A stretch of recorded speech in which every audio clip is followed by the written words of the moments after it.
warahmatullahi wabarakatuh. Sebelum kita memulai pelajaran, marilah kita berdoa terlebih dahulu sesuai dengan keyakinan masing-masing. Berdoa dipersilahkan. Dapat diakhiri. Gimana kabarnya hari ini? Saya harap semuanya baik-baik saja dan tetap patuhi protokol kesehatan dari pemerintah, rajin cuci tangan, pakai masker, dan tetap di rumah. Tapi walaupun tetap di rumah harus tetap semangat belajar ya. Hari ini ada semua kan? Silahkan isi daftar hadir di Google Classroom. Pada pertemuan sebelumnya kita sudah membahas mengenai materi kertas kerja. Ada yang masih ingat apa itu kertas kerja?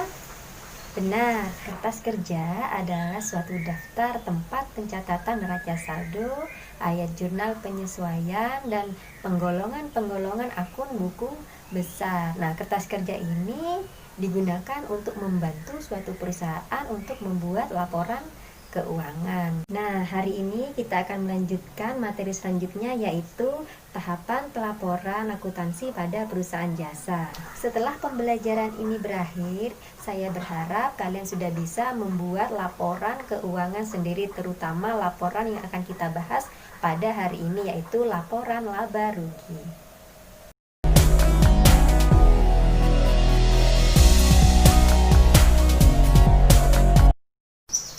Silakan simak video pembelajaran berikut ini. Tahapan pelaporan dalam akuntansi perusahaan jasa ada 5 jenis laporan.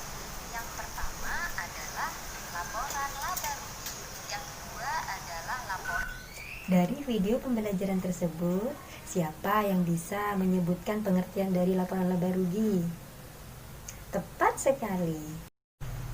Laporan laba rugi adalah suatu laporan keuangan yang menyajikan semua pendapatan dan semua beban pada satu periode akuntansi. Jadi, berdasarkan pengertian tersebut, dalam laporan keuangan atau dalam laporan laba rugi terdapat dua unsur, yaitu pendapatan dan beban.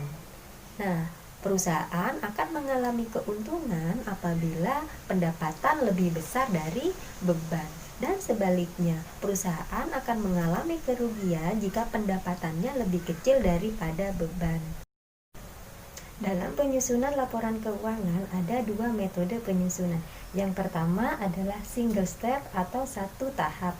Yang kedua adalah multi step atau bertahap.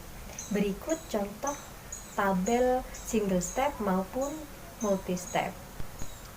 Langkah-langkah dalam penyusunan laporan laba rugi metode single step dengan cara menjumlah semua pendapatan menjadi satu dan menjumlah semua beban menjadi satu. Jumlah pendapatan dikurangi jumlah beban diperoleh laba rugi bersih. Kemudian, untuk multiple step disusun dalam beberapa kelompok sesuai dengan jenis pendapatan dan jenis beban. Kelompok laba dari kegiatan operasional dikumpulkan menjadi satu. Selanjutnya, kelompok laba dari kegiatan non-operasional dikelompokkan menjadi satu. Jumlah di antara kegiatan operasional dengan kegiatan non-operasional itulah yang disebut laba bersih.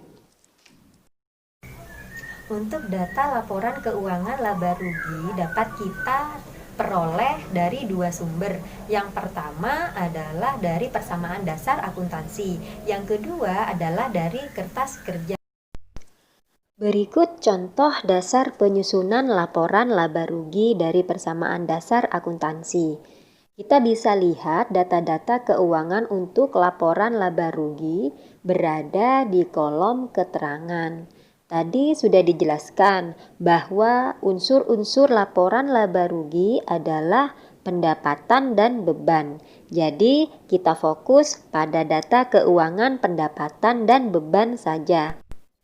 Nah, di contoh persamaan dasar akuntansi tersebut, yang nanti akan muncul di laporan laba rugi adalah pendapatan jasa, pendapatan bunga, beban gaji, dan beban bunga. Nah, keempat akun itu yang akan timbul di laporan laba rugi.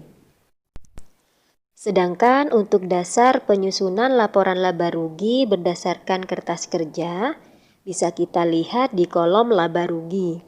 Nah, semua akun-akun yang ada di kolom tersebut, kita pindah ke kolom laba rugi. Mudah bukan? Masih semangat untuk belajar? Nah, sekarang silahkan kalian buka LKPD yang sudah Ibu share di Google Classroom. Dan silahkan kalian ikuti petunjuknya. Kerjakan secara berkelompok, tapi walaupun secara berkelompok, kerjakan di LKPD sendiri-sendiri atau di LKPD masing-masing. Ibu beri waktu 20 menit untuk penyelesaian LKPD tersebut.